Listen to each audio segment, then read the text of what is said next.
नमस्कार मित्रों। नमस्कार। नमस्कार और आप सबका स्वागत है हमारे इस HHF होम्योपैथी इन हिंदी इस चैनल में।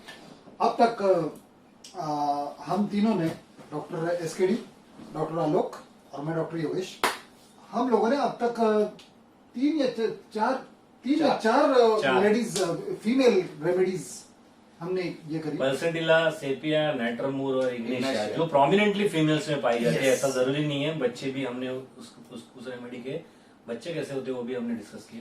तो अभी ऐसा है कि अब थोड़ा सा मेन विल बी मेन, थोड़ा सा मतलब जेंट्स रेमेडीज जो मेल जेंडर की तरफ जो रेमेडी ज्यादा पॉइंट करती है उस रेमेडी की तरफ जाएंगे। तो अभी अपन इन 4 रेमेडीज के बाद में अब चलेंगे नक्सोमिका की तरफ। Nux vomica, correct. तो आज हम बात करने वाले हैं नक्सोमिका। काफी कॉमन रेमेडी है और ये एक ऐसी दवा है जो कि आप 100 ml में मंगा के रख लीजिए। अगर नहीं मंगाई है तो 100 ml मंगा लीजिए, क्योंकि हम लोग का वीडियो देखने के बाद में आपको 100 ml की जरूरत पड़ने वाली है पक्का। तो इसमें मैंने मतलब हम लोगों ने ऐसे प्लान किया कि पहली वीडियो में अपन वो बात करेंगे कि नक्सोमिका आपको क्लिनिक में दिखता कैसे है, बीमारी के दौरान, तकलीफ के दौरान, दर्द के दौरान, बुखार के दौरान, जब दिक्कत है उस दौरान नक्सोमिका कैसे बिहेव करता है, कैसे अडेप्ट करता है, कैसे रिएक्ट करता है, ये अपने को समझना है। उससे अपन को पहचानने की एक तरीके होता है, और दूसरा उसी के साथ में नेक्स्ट वीडियो में देखेंगे कि वो आदमी होता किस टाइप का है और वो ऐसा क्यों बन जाता है, ऐसे क्यों बन जाता है। ठीक है। तो ये अपन समझने की कोशिश करेंगे। पहले कुछ केसेस अपन देखेंगे, भैया क्लिनिक में आए हैं नक्सोमिका, अगर आपके क्लिनिक में आया है तो वो कैसे दिखता है। और उसमें सबसे पहले रूब्रिक आपको मिलता है डिस्टर्ब्ड, अवर्स टू बीइंग। तो जैसे हम लोग हर एक दवा में बात करते हैं उसका उल्लेख करने के पहले कि उसकी एनर्जी कैसी होगी। तो जब वो बंदा या बंदी या लेडी या मेल आपके क्लिनिक में घुसता है, या वो बच्चा जो घुसता है, तो कैसी एनर्जी लेकर के आता है, आप कैसा महसूस करते हैं अंदर।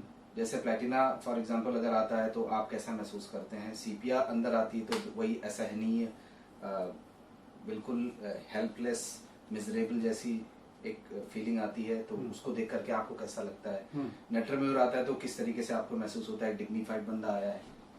तो उसी तरीके से नक्सोमिका जब आपके क्लिनिक में एंटर करता है तो उसको भी आप एक ऐसा वो ऑरा लेकर के आता है, एक ऐसी एनर्जी लेकर के आता है जिसको आप हल्के में नहीं ले सकते। मतलब आप उससे मजाक नहीं कर सकते, बहुत सीरियस होता है मोस्ट ऑफ द केसेस में, बहुत मतलब मैक्सिमम केसेस में सीरियस होता है। आप उससे आप मजाक नहीं कर सकते, उसको आपको ऐसा लगेगा कि मुझे इसकी बातों को गंभीरता से लेना चाहिए। तो इस तरीके की एनर्जी लेकर के आता है। थोड़ा कॉन्फिडेंट बंदा होता है, कॉन्फिडेंट बंदा होता है, फालतू की फिजूल की बातें करना पसंद नहीं है इसको। स्पेसिफिक टू द पॉइंट बात करना अच्छा लगता है इसको।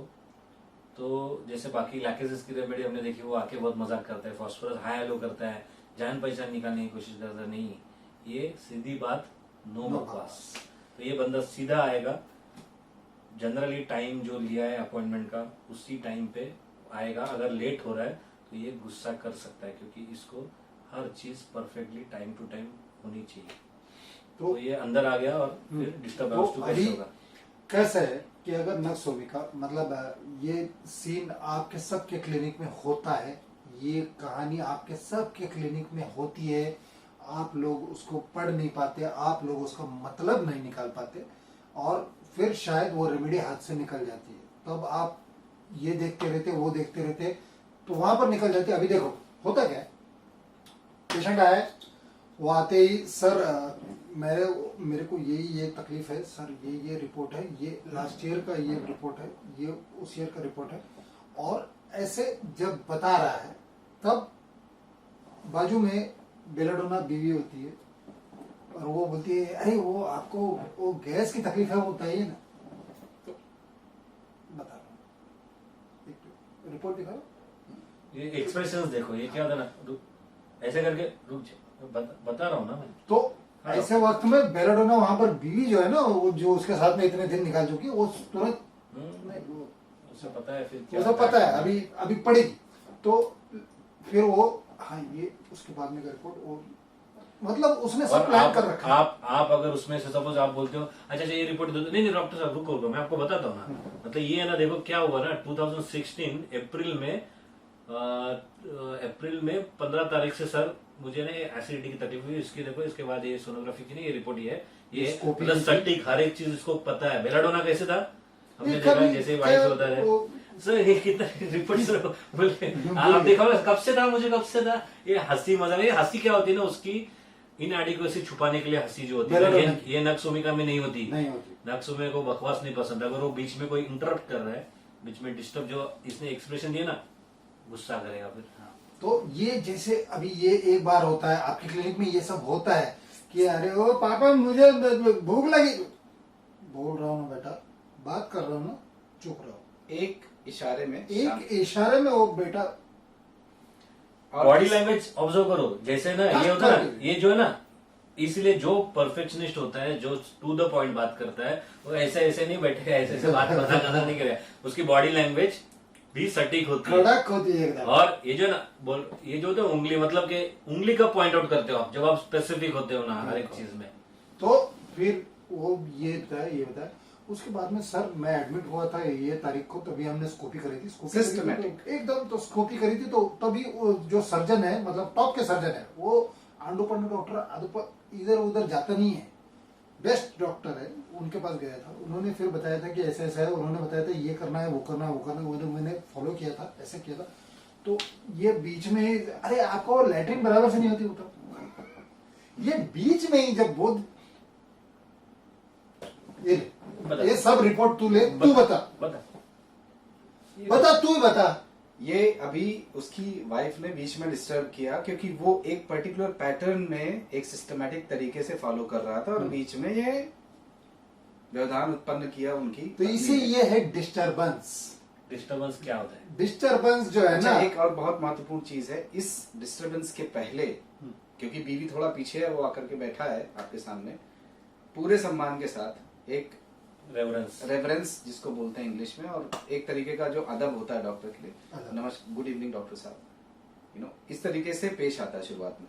और वो सम्मान चलता रहता है, कब तक चलता रहता है? जब तक, आपके लिए नहीं, एनवायरनमेंट के लिए, जब तक कोई बीच में आके अड़ंगा ना डाले, बीच में आकर कोई डिस्टर्बेंस ना करे, जब तक कोई आकर के उसको कोचे ना, तब ये उसका रूप बाहर आता है। नहीं तो ऐसा व्यग्र रूप आपके सामने तुरंत आता नहीं है, वो एकदम शांत होता है, सीधी बात करता है और शांत से बात करता है, एक एक पॉइंट टू पॉइंट आपको सब एक्सप्लेन करता है, जब तक कि कोई उसे बीच बीच में कोचे नहीं। कोचे तो तुरंत पहली बार कोचने पे फूट पड़ेगा, ऐसी बात नहीं है।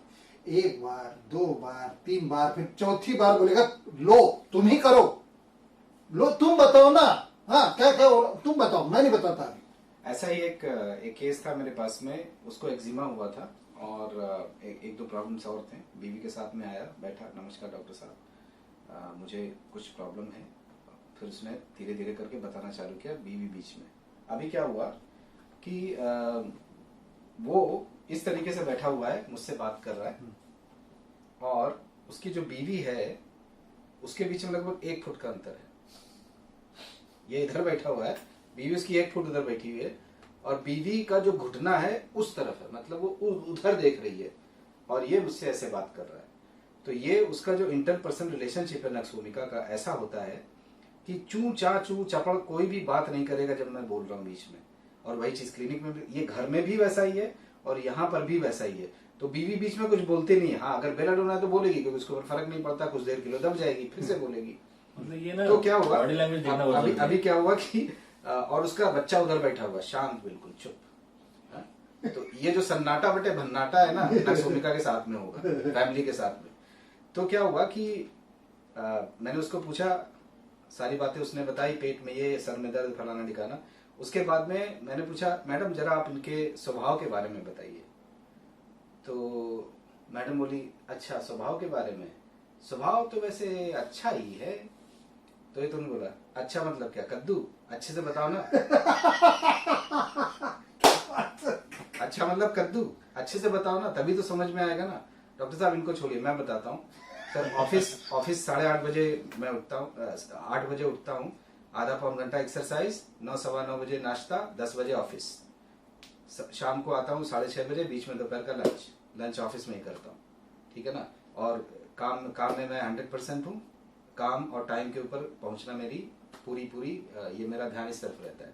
आपको और भी कोई स्पेसिफिक प्रश्न जानना हो तो बताइए मुझे।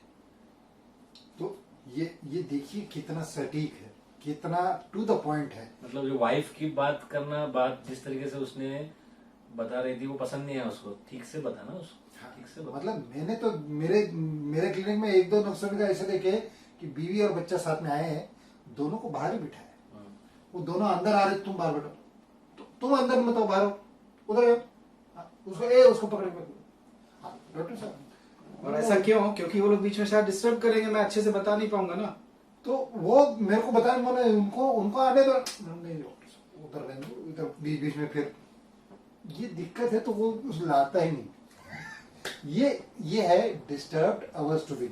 एक ये बात होती है कि डिस्टर्ब्ड आवर्स, थोड़ा सा आपको समझ में आए, डिस्टर्ब मतलब थोड़ा सा क्या कहते हैं, अशांति या तो फिर कुछ तो परेशान। मतलब मैंने आलोक से पूछा था, तो आलोक ने अशांत होता है, तो अपने को डिस्टर्ब ज्यादा अच्छा पता सर। हाँ, डिस्टर्ब की फीलिंग यार तू डिस्टर्ब मत किया कर, जैसे कुछ काम कर रहे हैं तो उसमें डिस्टर्बेंस होता है, बीच में रोक टोक मत कर। रोक टोक, या तो फिर जैसे टीवी चल रहा है। अगर नक्सोमिका काम से घर में आता है, वो काफी बार वो काम घर, ऑफिस का काम घर लेके आता है, वो काम कर रहा है और बीच में वाइफ ने बताया, हाँ जी सुनो आज सब्जी क्या बनानी है, तू बनाना, यहाँ पे कर रहा हूँ, करना जो भी कर रहे हैं ना, डिस्टर्ब मत कर। वो जो सब्जी जरूरी नहीं है, ये काम जरूरी है यहाँ पे, डिस्टर्ब मत कर। तो डिस्टर्बेंस को ठीक से समझिए। जैसे अगर आपने फोन लगाया किसी को, आपने मेरे को फोन लगाया और आप बात कर रहे हैं कि हेलो सर, और बीच में अरे क्या डिस्टर्बेंस आ रहा है बीच में यार।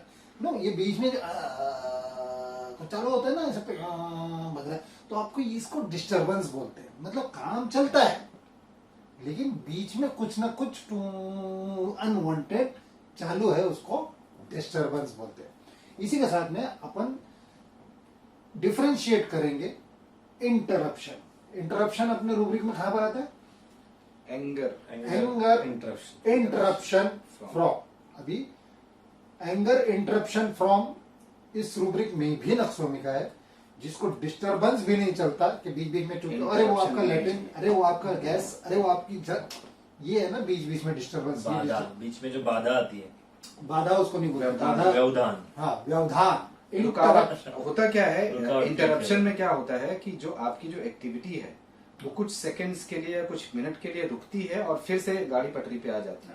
जैसे हम लोग अक्सर टीवी में देखा करते थे दूरदर्शन के टाइम में, अभी नहीं होता होगा। अभी नहीं होता, रुकावट के लिए खेद है, चली जाती थी, खिच खिच करके आ जाता था, है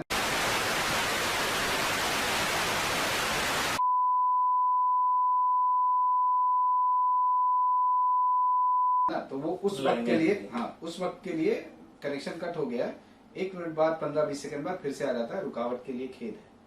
सॉरी फॉर इंटरप्शन। तो इंटरप्शन ऐसा होता है कि भैया उसका काम चालू है, उसकी नींद चालू है, उसका आराम चालू है, इसके बीच में कोई अरे सुनो आपको चाय चाहिए, सो रहा हूं ना मैं, ये चीज सो रहा हूं ना मैं।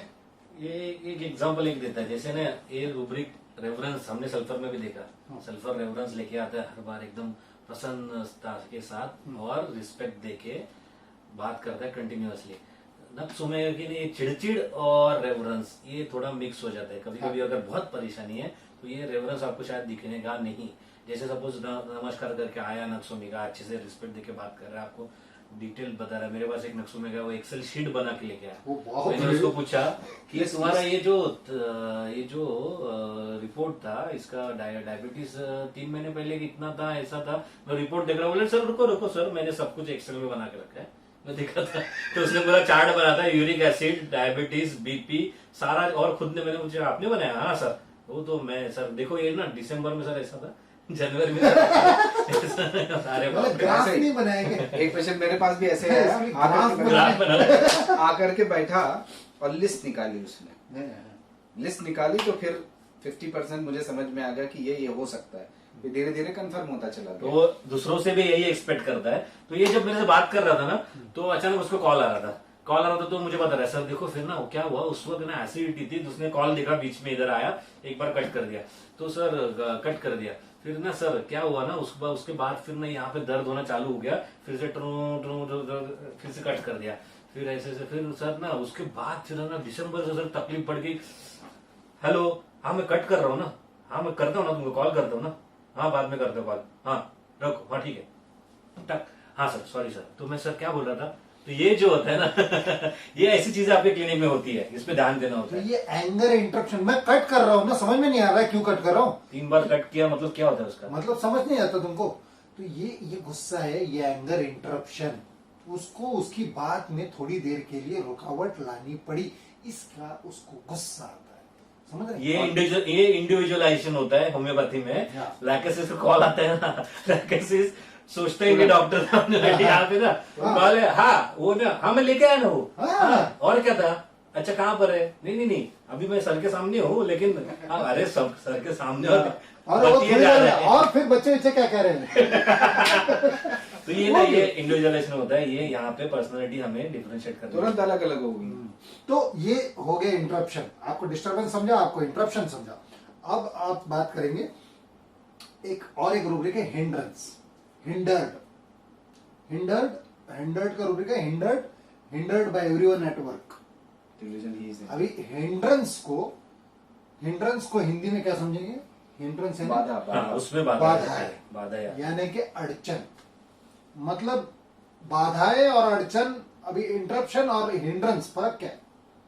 मतलब मैं यहां से निकला हूं कलमबोली से मेरे को जाना है वाशी। तो कलमबोली से वाशी में अगर 20 मिनट में पहुंचता हूं, अगर बीच में 3 जगह पर रास्ते का काम चल रहा है, तो फिर उसकी वजह से बाधाएं हैं, उतना ट्रैफिक सही नहीं जा रहा, आहिस्ता आहिस्ता उस रेट से प्रोग्रेस नहीं होता, वहां तक पहुंच नहीं पाता, बाधाएं बीच में काफी सारी आ गई, तो वो हिंड्रेंस होती है। 15 मिनट का काम फिर 40 मिनट में। 40 मिनट लगते हैं।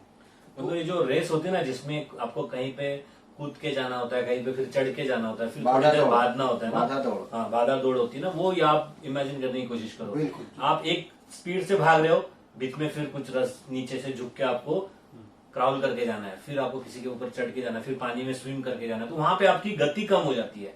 मतलब आपके पास उसमें रेमेडी है। चाइना की बात करेंगे तो delusion hindered by everyone at work, ऐसे कुछ है ना, डिलीजन हिंडर्ड एट वर्क। तो उसमें चाइना है, तो चाइना की जब वीडियो बनाएंगे तब अपन समझेंगे, लेकिन आप हिंड्रेंस समझ के रखिए। इसके कंटेक्स्ट में आता है जहां पर अपन ने डिस्टरबेंस देखा कि काम चल रहा है लेकिन पी चू टू चालू है, वो डिस्टरबेंस है। दूसरा इंटरप्शन, बीच में रुक गया, अरे बात कर रहा हूँ 3 बार कट किया, समझ में नहीं आया तेरे को, करो मैं ना, रुको ना, कर रहा हूँ रुको। हाँ सर, मैं क्या बोल रहा हूँ कि ये चिढ़ जाना इंटरप्शन की वजह से। जैसे मैं सो रहा हूँ, बीच में उठा के हेलो सो रहे हो, तो खोपड़ी खरच जाती है, अरे खुद तो कब पागल हो यहाँ पर पड़ा। तो ऐसे वो एंगर इंटरप्शन है। और हिंड्रेंस होता है कि काम चालू है लेकिन उस स्पीड से नहीं हो पाता, उतनी सुसह्यता से नहीं हो पाता जितना होना चाहिए, क्योंकि बीच में बाधाएं हैं, अड़चन है। कुछ समझ में आएगा? लेकिन हिंड्रेंस में नक्सोमी का नहीं है, मैंने बस आपको रेफरेंस आपको समझने के लिए, क्योंकि कभी कभी हिंड्रेंस है और आप उसको अगर इंटरप्शन या डिस्टर्ब लेते हो तो आप फंस जाएंगे। जहाँ पे चाइना देने की जरूरत है वहां पे आप नक्सोमी का दे दोगे, प्रॉब्लम हो जाएगी। डिस्टर्ब आवर स्टूपिंग समझा? उसी के साथ में आता है rest desire. Rest desire, rest मतलब आराम। उसको आराम की जरूरत होती है। और ऐसा क्यों होता है, ये चीज जानना बहुत जरूरी होता है कि उसको आराम की जरूरत क्यों पड़ रही है। क्योंकि पहली चीज, काम उसके लिए पूजा है, पूजा है, और वो पूजा बहुत अच्छे से करना है, सिर्फ अगरबत्ती नहीं करना है, प्रसाद भी चढ़ाना है, टीका भी लगाना है, गुलाब जल से फोटो भी वॉश करना, और जिस तरीके से किया जाना चाहिए परफेक्ट उसी तरीके से किया जाना चाहिए। क्यों? क्योंकि उसके लिए एक बहुत इंपॉर्टेंट रूब्रिक है नक्सोमिका में कि लोग उससे प्रश्न करेंगे कि तुमने ऐसा क्यों किया, आपकी जवाबदारी होगी, and that is delusion. People address him with questions and he must answer. जैसे हमने सेपिया में देखा ना कि सेपिया को कोई अगर ऐसे बोले, या इग्नेशिया को, उनको भी ऐसे कोई कुछ उंगली उठाए उनकी तरफ तो उनको अच्छा नहीं लगता, हर किसी को नहीं लगता, लेकिन उसके पीछे का कंटेक्स्ट सबका अलग है।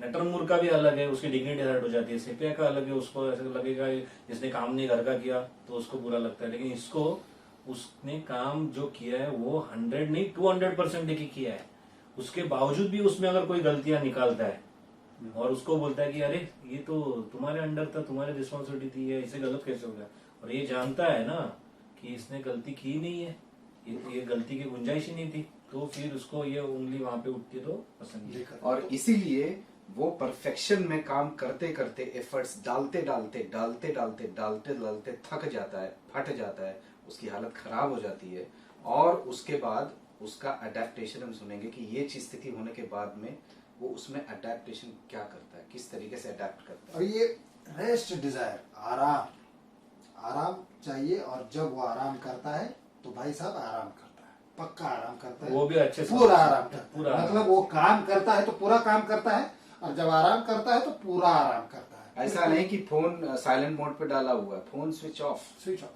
और फोन वाइब्रेटर पे ब्रानिया डालेगा, कैसा कि आराम भी कर लो, और जब गुं गुं गुं करेगा तो उठा के देख लो, बॉस का तो कॉल नहीं है, या तो किसी क्लाइंट का तो कॉल नहीं है, क्लाइंट छूटना नहीं चाहिए, अगर इम्पोर्टेंट वाला है तो वो ले लेगा, नहीं इम्पोर्टेंट है तो छोड़ देगा। मतलब ये जो कॉल की बात थी ना, अगर ब्रायन की बात छिड़ी है, तो अगर कॉल आया, इसने नक्सोमी को सोचा नहीं किसका कॉल है, क्या मैं काट रहा हूँ ना, समझ में नहीं आ रहा है, ब्रायन होगा ना ऐसा, एक मिनट हाँ वो ना, वो थोड़ा ना, हाँ 200 शेयर ले लो उसके, मैं बाद में बात करता हूँ। मतलब काम चालू रहना चाहिए, आप समझ रहे, ये ब्रायन ही होता है। नक्सोमिका आराम करेगा तो पूरा आराम चाहिए, रेस्ट डिजायर, रेस्ट, बच्चे कोई टीवी नहीं लगाना है, मैं यहाँ पर बेडरूम में सो रहा हूँ, कोई अंदर नहीं आना, आवाज नहीं चाहिए, चुप, बीवी तुम खाना खाने को दोपहर को 2 बजे उठाना, बीच में उठाना नहीं, ये सब को इंस्ट्रक्शन देके मेरे को आवाज नहीं चाहिए, पूरा आराम, पक्का आराम, परफेक्ट आराम मतलब आराम, रेस्ट डिजायर। तो ये रेस्ट डिजायर, उसके काम करने की भी क्षमता उतनी है और उसके आराम करने की भी क्षमता उतनी है, मतलब उसको पता है कि अभी वो बीमार है, तो उस ये बंदा जो है ना, ये हर चीज जानता है, ठीक है, तो उसको पता है अभी बीमार हूं तो अभी आराम करना है, और जब बीमार है तो वो जैसे तैसे खींचतान के जैसे तैसे काम करना नहीं, जब मैं बीमार है तो मैं आराम करना है तो आराम करूंगा, मैं फिर खींचतान के काम नहीं करूंगा, जब काम करूंगा तो ऐसे कड़क काम करूंगा कि फिर कोई उंगली ना उठाए, एड्रेस ना करे मुझको, ठीक है, और इसीलिए बीमार पड़ता है। हाँ। उसमें एक चीज और है काम करने के तरीके में, उसके जो सबॉर्डिनेट्स हैं, अगर वो अच्छे से काम नहीं कर पा रहे हैं उसके स्तर के हिसाब से, क्योंकि उसका जो परफेक्शनिज्म है बहुत हाई है, उसके स्तर के हिसाब से अगर काम नहीं कर, अच्छा छोड़ो तुम रेडी, तो मैं करता हूं, तो इस चक्कर में, क्योंकि लोग मेरे ऊपर उंगली उठाएंगे, इस चक्कर में ज्यादा काम करता रहता है, वर्कोहॉलिक है, इसीलिए हम लोग नक्सोमिका का टिपिकल पिक्चर काम करने वाला है, इसलिए बॉस उसी को ज्यादा काम देता बॉस उसी को ज्यादा काम अच्छे देता से है, करता है, क्योंकि ये बहुत अच्छे से करता है, और करते करते फिर इसकी हालत खराब हो जाती है। तो फिर ये रेस्ट डिजायर में आ जाएगा, और उसी के साथ में क्वाइट वांट्स टू भी, कोई आवाज नहीं चाहिए, क्वाइट वांट्स टू के आगे सब रूब्रिक है, repose and tranquillity desire. Repose यानी विश्राम चाहिए, अगर ये काम कर रहा है तो बीच में थोड़ी देर के लिए कॉफी ले लेगा, एक सिगरेट ले लेगा, रिपोज करना है, खुद को थोड़ा रिजुवेनेट करना है, ब्रेक लेके रिपोज रुकना है, करना थोड़ा है, रुकना है, विश्राम लेना विश्राम लेना है, एंड ट्रैंक्विलिटी चाहिए तब भी, शांति चाहिए, टीवी बंद करो, मुझे थोड़ा दो सर ऐसे लगता है बिल्कुल ना, शांति। आपको कैसे बताएगा सर, ऐसे लगता है ना, टीवी बंद करो, वाइफ कोई बच्चे घर में ना हो, पूरी तरह से शांत हो जाए, ऐसे हो शांत, ये तो ना ट्रैंक्विलिटी है, ये होता है, ये ट्रैंक्विलिटी होती है जो उसको चाहिए, डिजायर्स डिजायर उसको मतलब चाहिए। और भी रूब्रिक है कि लॉन्गिंग Longing। फॉर, लॉन्गिंग मतलब ऐसी चीज है जो आपको काफी दिनों से नहीं मिली है और हाँ। उसके लिए तड़प रहे हो, तड़प रहे हो। That is longing. मतलब उसको क्या है ना, उसका प्रोजेक्ट चल रहा है, प्रोजेक्ट को बीच में छोड़ नहीं सकते, इसको तकलीफ हो रही है, बीमार है, लेकिन छोड़ता नहीं है, दवा भी नहीं ले रहा है काफी टाइम पे। यहाँ पे कभी कभी कुछ लोग फ्रिवलेस लेके फंस जाते हैं, लेकिन उसकी बाकी की चीजों में आपको जो परफेक्शनिस्ट है वो दिखता है, तो फ्रिवलेस में उलझना नहीं है। वो काम के चक्कर में उसने कभी कभी हेल्थ को प्रायोरिटी वो कभी कभी नहीं देता, जब तक एक लेवल वो जानता है, लेकिन कब तक नहीं देना, इसलिए वो तब से लॉन्गिंग है उसको आराम की। तो अब वो आया कि अब लगता है उसको सब बंद, और मुझे अभी पीसफुल शांति चाहिए।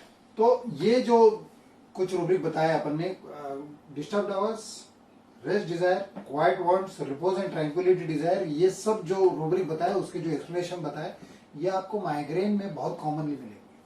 माइग्रेन में ऐसे ज्यादातर लोग, ज्यादा दर्द हो जाता है तो क्या करते हो, तो फिर सब शांत पड़ा रहता हूँ, फिर सब ऑफिस के फोन बिट बंद कर देता हूँ, बच्चों को शांत कर देता हूँ, लाइट बिट बंद करता हूँ, चिड़चिड़ाहट बहुत होती है, बहुत चिड़चिड़ाहट होती है, और नॉइस से, लाइट से सबसे परेशानी और होती है। सबको बोलता हूँ जब तक मैं उठता नहीं, किसी ने उठाना नहीं है, मैं सो जाता हूँ। ये ऐसी माइग्रेन की आपको प्रेजेंटेशन बहुत सारी मिलेंगी। ये कॉमन सिम्टम्स कॉमन सिम्टम्स है माइग्रेन के, लेकिन इसीलिए सब माइग्रेन के पेशेंट को तुम नक्सोमिका दोगे तो फंसोगे। हम दे चुके हैं, हम फंस चुके हैं। लेकिन आपको ये सारी अभी और चीजें बताएंगे, उसको कनेक्ट करके देखना है उसको आपको। कनेक्ट करके देखना है, उस व्यक्ति को समझो।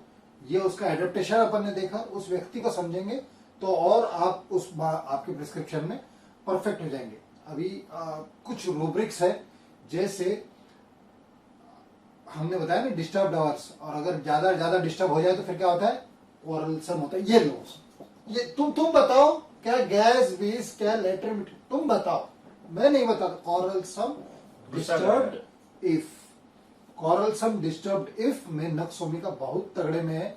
वो गुस्सा मतलब गुस्सा नहीं, झगड़ने लग जाता है। इसलिए मैंने शुरुआत में बताया ना, इसलिए नक्सोमिया के साथ अगर कोई आता है, वाइफ आती है, बच्चे आते हैं, तो वो भी बहुत सोच समझ के बात करते हैं, क्योंकि उनको इसका नेचर घर में पता है कि अगर इसका हेडेक हो रहा है, इसको वॉमिटिंग हो रही है, बीमार है, टीवी चालू किया तो ये आके फिर टीवी तोड़ सकते हैं, इतना गुस्सा आता है उसको। बताया था ना टीवी नहीं चाहिए, 2 घंटा नहीं रुक सकते, सो रहा हूं ना मैं वहां पे, समझ में नहीं आ रहा। तो ये बच्चे और इससे डर के होते, डर जाते थोड़ा सा कि ये गुस्सा हो सकता है कभी भी गुस्सा हो तो सकता है। ये कुछ और रूब्रिक्स है, जैसे इरिटेबिलिटी, पेन ड्यूरिंग, नक्सोमिका आया तो घर पे कर्फ्यू हो जाता है। इरिटेबिलिटी, पेन ड्यूरिंग, जब इसको दर्द है, जब ये तकलीफ में है, जब इसको बुखार है, जब इसको खांसी है, जब इसको दम लग रहा है, तब ये चिड़ा हुआ रहता है, क्योंकि सब चीजों से ये अंदर से ही इतना डिस्टर्ब रहता है कि हर चीज इसको डिस्टर्ब करती है। फिर बच्चों का आवाज दिक्कत देता है, फिर बीवी का बोलना दिक्कत देता है, फिर बॉस का फोन दिक्कत देता है, सब चीज से वो डिस्टर्ब हो जाता है। तो इसीलिए ये है इरिटेबिलिटी, पेन ड्यूरिंग में। ये बहुत काम का रूब्रिक है,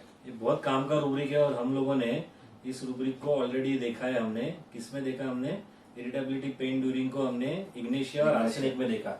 आर्सेनिक का एक थोड़ा सा छोटा सा डिफरेंशिएट करते हैं हम उसको, क्योंकि आर्सेनिक भी है इरिटेबिलिटी पेन ड्यूरिंग में। लेकिन क्या होता है ना, नक्सोमिका क्या है ना, नक्सोमिका बेफिजूल में किसी को तकलीफ नहीं देता जो आर्सेनिक देता है। नक्सोमिका क्या है ना, अगर आप उसके बोल रहे हो, 1 बार काट दिया, 2 बार काट दिया, तीसरी बार नहीं सुन रहे हो ना, तो गुस्सा होता है। वैसे ही घर में भी आपको वो काफी बार बोलता है मत लगाओ टीवी, आवाज कम रखो, शांति रखो। आप बहुत बार सुनते नहीं हो तो गुस्सा होता है। अगर आप सुनोगे तो गुस्सा नहीं करेगा।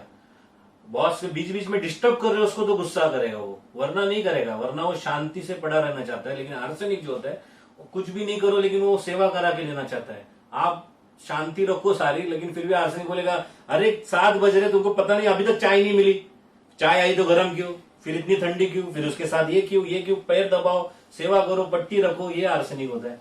एक बहुत कॉमन एग्जांपल जैसे क्लिनिक में होता है, सर सुबह उठते मुझे बहुत छींक आती है, ऑफिस जाने के पहले बहुत ज्यादा प्रॉब्लम हो जाता है, छींक आना, ये सब, खांसी, फिर सर दर्द वगैरह। अच्छा, सुबह कितने बजे लगभग आपको छींकें आती हैं? सर उठते ही आती है 6 साढ़े 6 बजे। अच्छा, उठते ही आती। तो जब आप नाश्ता करते हैं उस वक्त भी आती है? नहीं सर, सुबह उठते ही आती है, सुबह बिल्कुल जैसे उठते हैं। अच्छा, ऑफिस में भी कभी आपको छींक आती है? नहीं सर, मैंने बताया ना आपको, सुबह उठने के बाद आती है और उसके बाद खत्म हो जाती है। मतलब ये पसंद नहीं है। Anger when obliged to answer, बकवास क्वेश्चन ना करो, मैंने स्पेसिफाई किया ना, सुबह उठते ही तुरंत आती है। नहीं, और ये ना आपको ना, जैसे हमने बताया ना कि क्लिनिक में कैसे दिखता है ना नक्सोमी का, ये पॉइंट बहुत जरूरी है। जैसे वो आपको रिपोर्ट दिखा रहा है सारी चीजें, और वो बता रहा है कि सर देखो इसकी वजह से ना क्या हुआ सर, 3 महीने से ना थोड़ी नाइट शिफ्ट भी आ गई, थोड़ा लेट रुकना पड़ता है ऑफिस में, और सर वहां पे ना खाना थोड़ा सा लंच का टाइमिंग सब चेंज हो गया ना, तब से सर ये गड़बड़ हो गई। तो लेकिन आप तो जानते हैं कि आप इस चीजों की वजह से चीजें बिगड़ती नहीं है, क्योंकि उसके स्वभाव की वजह से बिगड़ती है। तो आप बीच में पूछो उसको, आप पूछ रहे हो वो बता रहा है, रिस्पेक्ट से बता रहा है अच्छे से, और बीच में आप पूछो कोई उठ पटांग सवाल उसको कर जाओ, क्योंकि हम होम्योपैथ है, हम उसके मन को स्वभाव कैसा है, आपका स्वभाव कैसा है। तो ये ना, ये आपको इमीडिएटली कुछ बोलेगा नहीं, लेकिन अगर पूछो स्वभाव कैसा, तो ये ऐसे फ्राउन आ जाएगा, फ्राउन डिस्पोज टू फ्राउन। तो ये क्यों आया, मतलब क्या ना, वो ऐसे सोच रहा है क्या, मतलब वो अंदर सोच रहा है ये क्या बकवास है सारा सवाल, ये क्या स्वभाव से क्या है, मतलब ये तो मैं तो ये बता रहा हूँ खाना, मतलब ये जैसे आलोक ने बताया ना कि अरे बता तो दिया ना पहले, कितनी बार पूछ रहे हो बार बार, तो ये फ्राउन होता है कितनी, मतलब फिर वो सोचता है सही डॉक्टर के पास तो आए ना हम लोग, मतलब वो सब कुछ सही करना चाहता है, फिर वो ये सब अंदर चलता है। जैसे हमने इग्नेशिया में देखा, इग्नेशिया को पूछा कि कब से हो रहा है, तो ये हस्बैंड की तरफ देखती है, बताओ अभी तुम्हारी गलती बताओ, ये एक्सप्रेशन आपको रीड करने होते हैं। बिल्कुल बिल्कुल। तो आर्सेनिक और नक्सोमिका ये दोनों तो पहले से ही बहुत नजदीक रेमेडीज, दोनों फास्टिडियस, दोनों इरिटेबल, दोनों को डिफरेंशिएट करने के लिए थोड़े एसकेडी ने तो बता दिया। अगर मेरे से पूछो तो नक्सोमिका ऐसा होता है कि भैया मुझे छोड़ो, मेरे हाल पे ना पूछो ना डिस्टर्ब करो, मेरी जान छोड़ो, फिर मैं तुम्हें कुछ नहीं करता, मेरे को मेरे हाल पे छोड़ दो, मैं सही हो जाऊंगा तो वापस आ जाऊंगा, टेंशन मत लो। और आर्सेनिक होता है ना, वो किसी को नहीं छोड़ता है। ए तू क्या बैठा उधर, तू जा उधर से झाड़ू मार ले, उधर वो देखो कचरा पड़ा, बोला अरे किसी को शांति से बैठने नहीं, किसी को देख मतलब शांति से बैठा है देखा नहीं जाता, बाइटिंग टम्बलर मत भूलिएगा, है वो देखा नहीं जाता कि तू क्या कर रही है, तू क्या ऐसे बैठी है, अभी काम करके आए बैठी है, अरे तू मेरे लिए कुछ ये चाय बना के ला, अरे तू सर दबा पैर दबा मेरा, अरे वो किसी को शांति से बैठने नहीं देता जितने टम्बलर है। और नक्सोमिका बोलता है मेरी जान छोड़ो, मेरे पास मत आओ, उधर रहो, मैं ठीक हो जाऊंगा तो आ जाऊंगा। आर्सेनिक की बात चल रही ना, तो आर्सेनिक का ऑफिस का एग्जांपल, टेबल पे कचरा है, फास्टिडियसनेस आर्सेनिक का नक्सोमिका का कैसे अलग होता है? दोनों के फास्टिडियसनेस में फर्क क्या है ना कि आर्सेनिक को आप जैसे अपन ने बताया था प्रेजेंटेशन जरूरी का बहुत बहुत बहुत महत्व है। एक बहुत इंपॉर्टेंट रूब्रिक है इंडिपेंडेंट।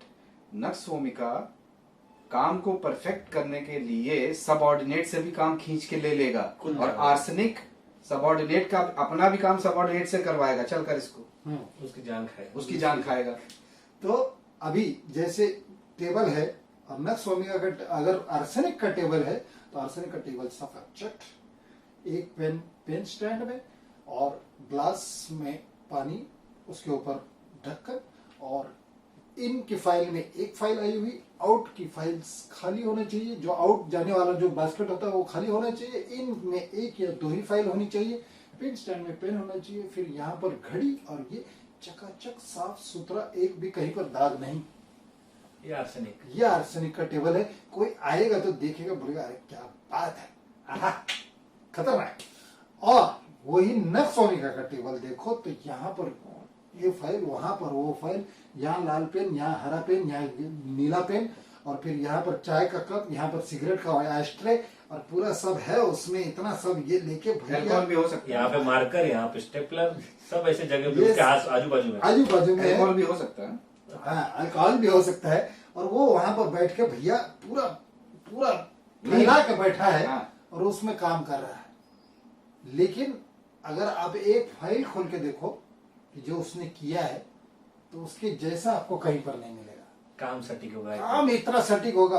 टेबल कैसे दिखता है उससे मतलब, अभी समझो आर्सेनिक का जो टेबल है ना, ये जो सब चकाचक है ना, सब घर पे टेबल है, ऑफिस में भी वो नौकर से, ऑफिस बॉय से करा के लेगा बहुत सारी चीजें, घर में सबसे करा के लेगा, इधर रखो उधर रखो, ये साफ करो, फटका मार के जाओ, इधर कपड़ा मारो इधर, ऐसे। और अगर किसी ने हिला दिया वहां से यहाँ पे गंदा दिख रहा है तो गुस्सा करेगा। लेकिन नक्सोमिका, अगर समझो नक्सोमिका का जैसा ऐसा टेबल है, सब फैला हुआ है, और ऑफिस बॉय आता है, देखता है साहब का टेबल खराब है, थोड़ा ठीक कर देता हूँ, और उसने यहाँ पे स्टेपलर नीचे डाल दिया, ये पेन मार्कर जो है ना उसकी जगह पे रख दिया सब कुछ। और जब नक्सोमिका आया उसको जल्दी ऑफिस में बॉस को फाइल सबमिट करनी है, उसने लिया मार्कर। मार्कर कहाँ पर है? अरे मार्कर कहाँ पर है? किसने हाथ लगाया? किसने यहाँ हाथ लगाया?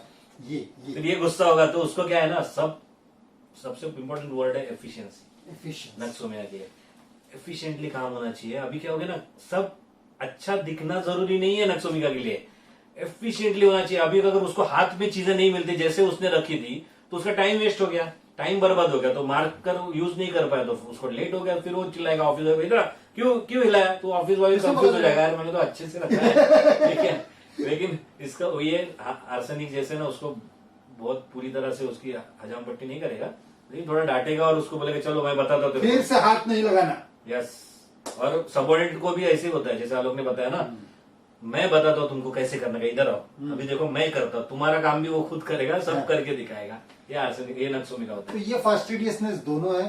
फास्टिडियसनेस मतलब सही होना नहीं है, फास्टिडियसनेस मतलब ये लोग खुश नहीं होते। हार्ड टू प्लीज फास्टिडियस होता है। सबको लगता है कि फास्टिडियस मतलब परफेक्ट करना हर एक चीज कि है। भैया जो फोटो फ्रेम है वो सीधी रखो, यानी फास्टिडियस, ऐसी बात नहीं सिर्फ है। उतनी बात नहीं होती, अभी जैसे इसको आर्सेनिक को थोड़ा ऐसे ही है। माइंड बॉडी कनेक्शन भी थोड़ा सा नक्सुनका को समझने की कोशिश करते हैं। नक्सुनका का फास्टिडियसनेस, जैसे हम नक्सुनका का कॉन्स्टिपेशन जानते हैं किस तरीके से होता है, सुबह 3-4 बार जाएगा।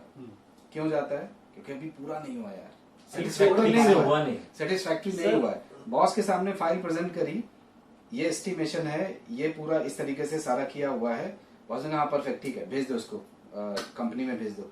नहीं सर, ये डेटा दिया ना सर, इसका स्टैटिस्टिक में भूल गया, स्टैटिस्टिक सर करना जरूरी। अरे छोड़ो ना, हो तो गया ना, इसमें क्या? नहीं सर स्टैटिस्टिक बना लेते हैं सर, जरूरी है। स्टैटिस्टिक ये बनाया उन्होंने, पूरा ग्राफ बनाया उसका, वो लेकर के आए, फिर पहुंचे, फिर देखा नहीं यार पेज नंबर तो डालना भूल गया यार, हर एक पेज के ऊपर पेज नंबर होना चाहिए। अभी पूरी तरीके से स्टूल पास नहीं हुआ है, अभी फिर से और थोड़ा बाकी है। और थोड़ा बाकी कहाँ है। लिखा है ऐसा और कि ना थोड़ा एक ही बाकी बार होना चाहिए? तो आप पूछोगे ना क्या होता है, लूज मोशन? नहीं सर लूज मोशन नहीं है, हार्ड होता है। नहीं हार्ड भी नहीं है, फिर ये सब वो जैसा मतलब होना चाहिए, मतलब उसको जैसा चाहिए वैसा नहीं होता है, इसलिए बार बार जाता है वो। इसलिए ऑफिस जाने से पहले फिर से जाएगा कि एक बार उसके मन के हिसाब से टॉयलेट होनी चाहिए। अभी ये परफेक्शनिज्म करते करते, खुद से संघर्ष करते करते कि और स्तर और बढ़ाऊं और स्तर और बढ़ाऊं करते करते वो बीमार पड़ता है। Yes. और जब वो बीमार पड़ता है, ये बिजनेस से रिलेटेड चीजें हैं, तो उसका एक बहुत महत्वपूर्ण रूब्रिक है, worn out businessman suits too. ठीक है ना?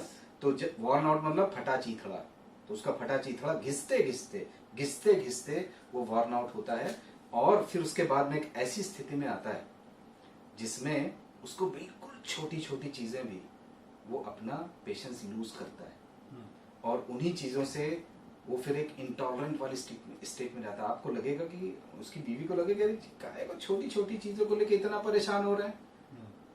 Impatience coryza from, impatience coryza आपको क्लिनिक में ऐसे भी मिल सकता है, ऐसे भी मतलब थोड़ा सा मतलब सर्दी है, मतलब मैं कोराइजा है तो कोराइजा के आपको एग्जांपल देता हूँ कि सर्दी है तो क्या छींक आता है, सुबह उठता हूँ तो दो तो छींक आता है, मतलब दो रोज तो मेरे को 8-10 तो मेरे को आ जाते हैं ऐसे यार, उसमें क्या 2 आती है? बोले अच्छा हाँ 2 आता है, और क्या नाक बहता है? नहीं लेकिन सर ये ऐसे करेंगे ना तो अंदर से गीला रहता है, बंद हो जाता है, पैक हो जाता है। नहीं कभी एक साइड पैक रहती है या तो कभी ये साइड, कभी कभी एक साइड। सर्दी किधर है? मैं बता रहा सर्दी किधर है? अभी इतनी सी इसके लिए भैया मेरे को 1000 रुपए देने को तैयार है, बोल रहे 1000 रुपए ले लो, लेकिन ये मेरा जाना चाहिए।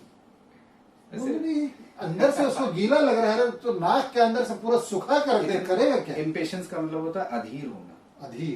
अधीर होना मतलब आप अपना धैर्य खो चुके हैं, और इम्पेशंस जो होता है वो छोटी छोटी चीजों को लेके होता है जिनकी कोई नेसेसिटी, कोई जरूरत नहीं। अगर आप ये 2 बार छींके आना क्या है, मैनेज कर सकते हैं ना, लेकिन उसको परफेक्शनिज्म की पड़ी, ये छींक आती है यार काम में डिस्टर्ब हो जाता है, 2 छींक भी काहे को आए ना, नहीं आना चाहिए। जब तक सही से नहीं होता ना वो चीज, एक छोटी सी छोटी मिस्टेक भी उसको ना, उसका ध्यान, ये कोराइजा होता है, छोटी सी बीमारी होती है ना, उधर ध्यान जाता है। अभी जैसे एक केस आया मेरे पास में, एक लड़की का पिंपल्स थे, उसको पिंपल्स थे, तो बातचीत में नक्सोमिका समझ में आ गया। तो मैंने उनकी मम्मी से पूछा कि जरा बेटी के नेचर के बारे में बताइए। अरे सर ऐसा चिड़चिड़ करती, फालतू की बात। मैं फालतू की बात मतलब क्या? बोली सर जब इसके चेहरे पे बाल उड़ता है ना तो ऐसे कर दी। अरे क्यों करती है ऐसा? मैंने उसको पूछा क्यों करती है ऐसे? सर वो यहाँ पे आता है खराब लगता है ना तो मैं उसको उड़ा देती हूँ। क्या जरूरत है? पेनफुल इरिटेबिलिटी पेन ड्यूरिंग, इसमें जब पेन हो रहा है पिंपल्स में तो चिलचिल रहता है और ये छोटी चीज आई ना वो डिस्टरबेंस है ना। दूसरा मम्मी बोलती कि आप इसको बोलो पानी भरने के लिए, तो एक्वागार्ड का जो पानी है ना जब वो फिल्टर होकर आता है तो धीरे धीरे आता है, तो कितनी बार बोलती अरे जल्दी आ ना नीचे पानी जल्दी आ।